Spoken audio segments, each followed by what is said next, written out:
BRS working president KTR పై కాంగ్రెస్ సర్కార్ కక్షగట్టిందా? ఎలాగైనా సరే అరెస్ట్ చేయించడానికి సిద్ధమైందా? సీఎం రేవంత్ రెడ్డి సహా ప్రభుత్వ పెద్దలే ఈ దిశగా పావులు కదుపుతున్నారా అంటే అవుననే అంటున్నాయి రాజకీయ వర్గాలు. అందుకు రాష్ట్ర వ్యాప్తంగా కేటీఆర్ పై నమోదవుతున్న కేసులే నిదర్శనమని రాజకీయ విశ్లేషకులు అంటున్నారు. కేటీఆర్ ప్రజల పక్షాన నిలుస్తూ ప్రభుత్వ విధానాలను ఎండగట్టడం సర్కార్ పెద్దలకు గిట్టడం లేదని చెబుతున్నారు.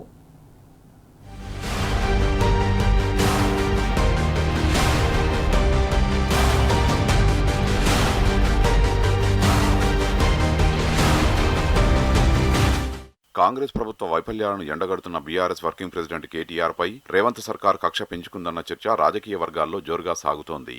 బాధ్యతాయుతమైన ప్రధాన ప్రతిపక్షంగా ప్రజల పక్షాన నిలుస్తూ ప్రభుత్వ విధానాలను ఎండగడుతూ కేటీఆర్ ప్రశ్నలు సంధించడం ప్రభుత్వానికి గిట్టడం లేదని తెలుస్తోంది. ఆయా ప్రశ్నలకు సమాధానం చెప్పకుండా సర్కారు అడ్డదారులు వెతుకుతున్నదని, అధికార అనాధికార సైన్యాన్ని మోహరించి కేటీఆర్ను అరెస్టు చేసి జైల్లో పెట్టాలని అహర్నిశలు శ్రమిస్తున్నదని చర్చించుకుంటున్నారు. ఎలాగైనా కేటీఆర్ను అరెస్టు చేయించే పనిలోనే ముఖ్యమంత్రి నిమగ్నమైనట్టు రాష్ట్రమంతటా నమోదవుతున్న కేసులే చెప్తున్నాయి. చట్ట వ్యతిరేకంగానైనా కేటీఆర్ను అరెస్టు చేయాలనే కుట్రలు జరుగుతున్నట్టు తెలుస్తున్నది. కేటీఆర్ ఎక్కడ నిరసన తెలిపితే అక్కడ కేసు పెట్టాలి అన్న ధోరణితో సర్కార్ వ్యవహరిస్తున్నదని, ఇందుకు ఆయనపై రాష్ట్ర వ్యాప్తంగా నమోదవుతున్న కేసులే సాక్ష్యమనే వాదనలు వినిపిస్తున్నాయి. ఇందుకు అమరవీరుల స్మృతి చిహ్నం ముందు తెలంగాణ కవి వాగ్గేయకారుడు గోరటి వెంకన్నతో కేటీఆర్ జరిపిన ఇష్టాగోష్ఠి మరో ఉదాహరణ. దీనిపై సైదాబాద్ పోలీస్ స్టేషన్లో రాష్ట్ర ప్రభుత్వం కేసు నమోదు చేయించడమే కాకుండా ఎక్కడ అవకాశం ఉంటే అక్కడి పోలీస్ స్టేషన్లో కేసుల నమోదు పరంపర కొనసాగిస్తున్నది.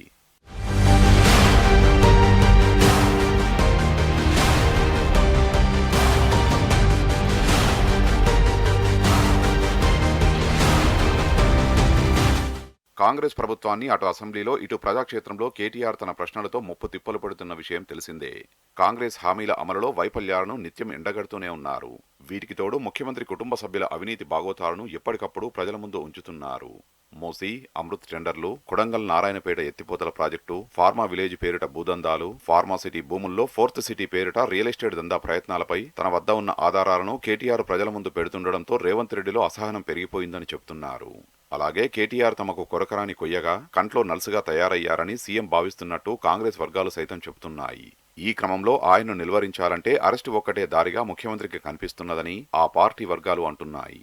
అంతేకాకుండా ఓటుకు నోటు కేసులో 50 లక్షల రూపాయలతో కెమెరాల ముందు అడ్డంగా దొరికిన రేవంత్ రెడ్డిని గత బీఆర్ఎస్ ప్రభుత్వం జైల్లో పెట్టిన విషయం తెలిసిందే.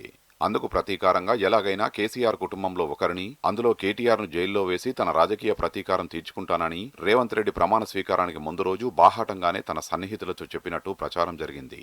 ప్రభుత్వం ఏర్పడిన నాటి నుంచి సమయం దొరికినప్పుడల్లా సీఎం ఇదే మాట పదే పదే అంటున్న విషయాన్ని విశ్లేషకులు గుర్తు చేస్తున్నారు.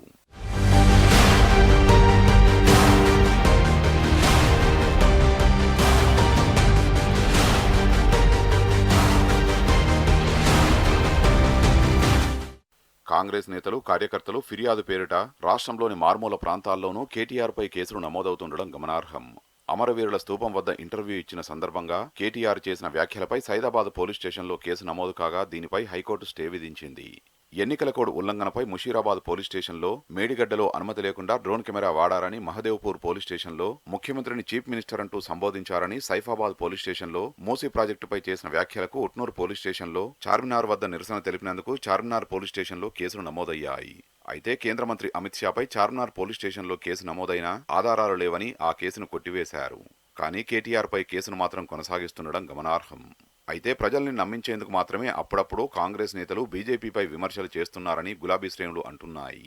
వాస్తవానికి కేటీఆర్, బీఆర్ఎస్ విషయంలో ఈ రెండు పార్టీలు ఒక్కటేనని, వీటి మధ్య చీకటి ఒప్పందం ఉందని గులాబీ శ్రేణులు అంటున్నాయి. అమిత్ షాపై ఉన్న చార్మినార్ కేసును కొట్టివేయడమే ఇందుకు నిదర్శనమని చెబుతున్నారు.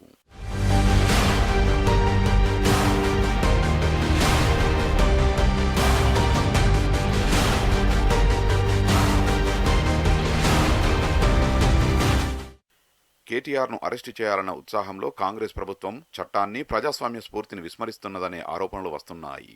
ప్రజాపాలనాన్ని గొప్పలు చెప్పే రేవంత్ రెడ్డి సర్కార్ కేటీఆర్ ప్రశ్నించడాన్ని తట్టుకోలేకపోతున్నదని రాజకీయ విశ్లేషకులు అంటున్నారు. వేధింపుల్లో భాగంగానే న్యాయస్థానాల్లో నిలవలేని, పసలేని కేసుల్ని నమోదు చేస్తున్నారని చెబుతున్నారు. ఒకే అంశానికి సంబంధించి పలు ఎఫ్ఐఆర్లు నమోదు చేయకూడదని సుప్రీంకోర్టు మార్గదర్శకాలను పట్టించుకోవడం లేదని విమర్శిస్తున్నారు. కేటీఆర్ను ఇబ్బంది పెట్టేందుకే చట్టాన్ని తుంగలో తొక్కుతూ కేసులు పెడుతున్నారని, ఐటీ యాక్ట్ను కూడా దుర్వినియోగం చేస్తూ ఆయనపై కేసులు పెట్టేందుకు రేవంత్ తహతహలాడుతున్నారని విశ్లేషకులు స్పష్టం చేస్తున్నారు. 6 గ్యారంటీల అమలు, ప్రజలకిచ్చిన హామీలను నెరవేర్చడంలో కాంగ్రెస్ సర్కారు పూర్తిగా విఫలమైందని మొదటి నుంచి విమర్శలు వస్తున్నాయి. దీంతో ముఖ్యమంత్రి ప్రజల దృష్టి మళ్లించేందుకు డైవర్షన్ పాలిటిక్స్ ప్లే చేస్తున్నారని చెప్తున్నారు. కేటీఆర్ ఇమేజ్ ను డ్యామేజ్ చేయడం, అవినీతి బురద అంటించడం ద్వారా ఆయన లేవనెత్తిన అంశాలకు సమాధానం చెప్పకుండా తప్పించుకునే ప్రయత్నం ప్రభుత్వం చేస్తున్నదని ఆరోపిస్తున్నారు. అందుకే ముఖ్యమంత్రి మొదలు మంత్రులు, పీసీసీ ప్రెసిడెంట్ వరకు అంతా ఒక్కటై కేటీఆర్ పై ఆరోపణలు చేస్తున్నారని రాజకీయ విశ్లేషకులు వివరిస్తున్నారు. అటు ప్రతీకార రాజకీయాల సంస్కృతిని రేవంత్ రెడ్డి అధికారంలోకి వచ్చిన నాటి నుంచే మొదలుపెట్టారని బీఆర్ శ్రేణులు ఆరోపిస్తున్నాయి. సియోలు వేదికగా మంత్రి పొంగులేటి పొలిటికల్ బాంబులు పేలుతాయనడం, తుర్రూరు వేదికగా పేలేది ఆటం బాంబు, అణుబాంబు అని కేటీఆర్ అరెస్టుపై తన కుతూహలాన్ని చాటుకున్నారని మండిపడుతున్నారు. మరోవైపు బీఆర్ఎస్ ను అణిచివేసేందుకు కాంగ్రెస్, బీజేపీ కుట్ర చేస్తున్నాయని గులాబీ శ్రేణులు సైతం మండిపడుతున్నాయి. ప్రతిపక్షంగా అధికార పార్టీపై పోరాటం చేయాలనే స్పృహను మరిచి బీజేపీ నేతలు కూడా కేటీఆర్ నే టార్గెట్ చేశారని, అందుకే ఆయన అరెస్టు ఖాయమంటూ ప్రకటనలిస్తున్నారని చెబుతున్నారు.